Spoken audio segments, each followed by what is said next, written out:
إكزايمن كورت. اختبار لغة فرنسية. نموذج حل الوثيقة الصف الثالث.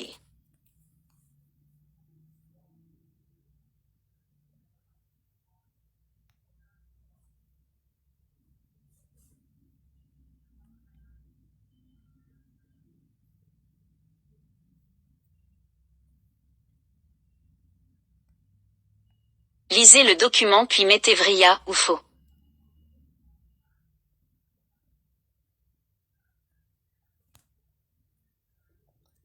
Lisez le document pour mettre vrai ou faux. اقرأ الوثيقة وضع صح أو خطأ.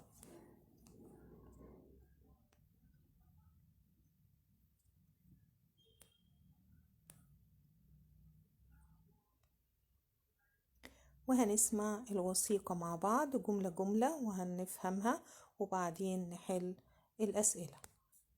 الوثيقة عبارة عن حوار بين بريجيت وإيميلي ودول 2 أصدقاء. Brigitte, on va dîner ensemble ce soir. Brigitte, on va dîner ensemble ce soir.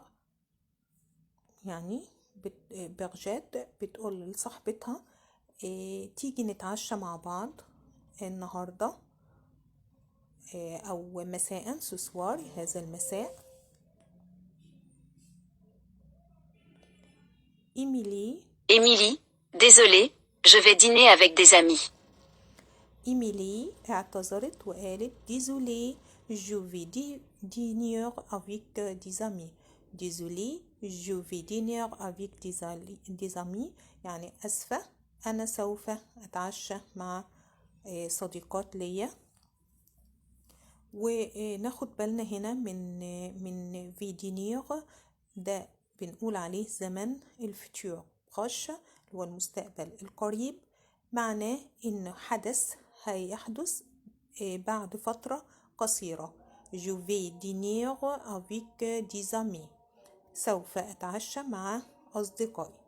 بعد كده برجيت ردت عليها Brigitte, où allez, vous dînez, Brigitte, où allez-vous dîner?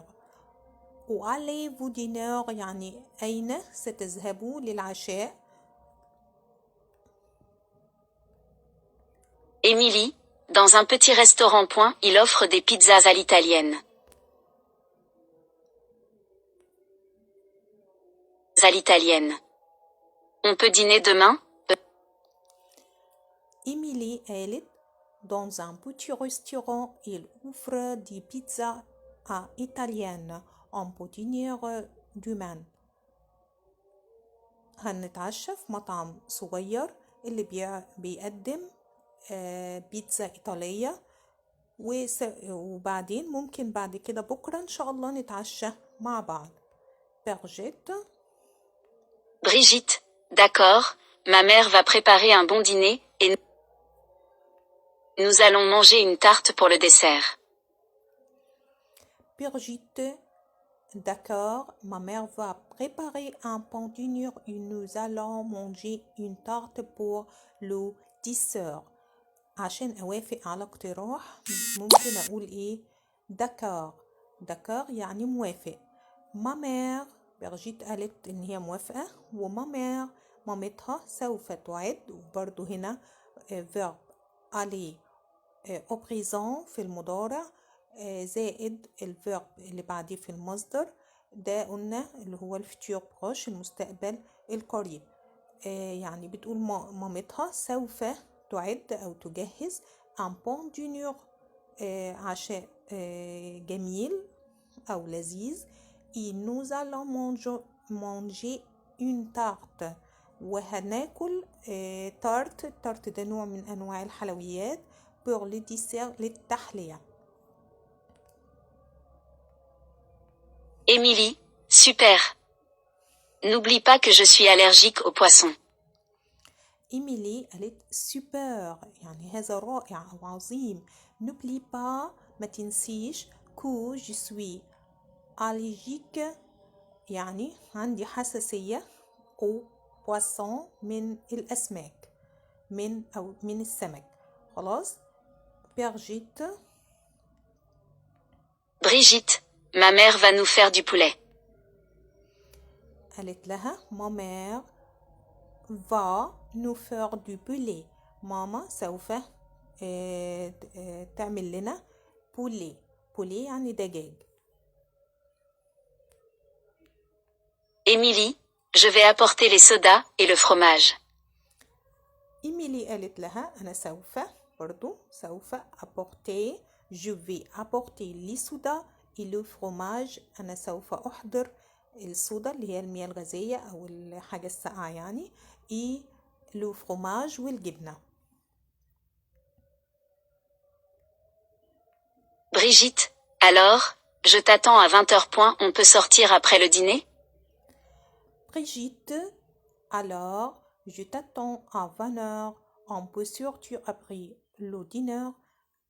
سوف أيوة قالت لها إذن أنت هتيجي، هنستناكي أو هنتظرك الساعة 20:20 يعني الساعة 8 مساء. 20 يعني الساعة 20.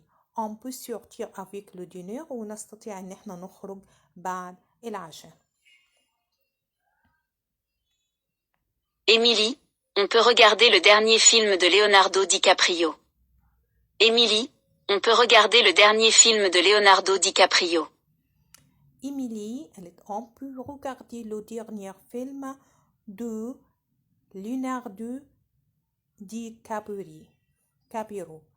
قالت لها ممكن نشاهد الفيلم الأخير لليوناردو دو كابيريو. ودي كانت آخر حاجة في الوثيقة، وبعد كده نبدأ نشوف الأسئلة. بتهيألي كلنا فهمنا الوثيقة اللي كانت عبارة عن حوار بين بريجيت وإيميلي. نشوف بقى أول سؤال عندي. إيميلي aime beaucoup les poissons. إيميلي بتحب كتير السمك. كان في الوثيقة هي قالت لها إيه؟ إن هي عندها حساسية من السمك، يبقى أكيد هي مش بتحب السمك. يبقى فغي وفو، يبقى طبعا فو.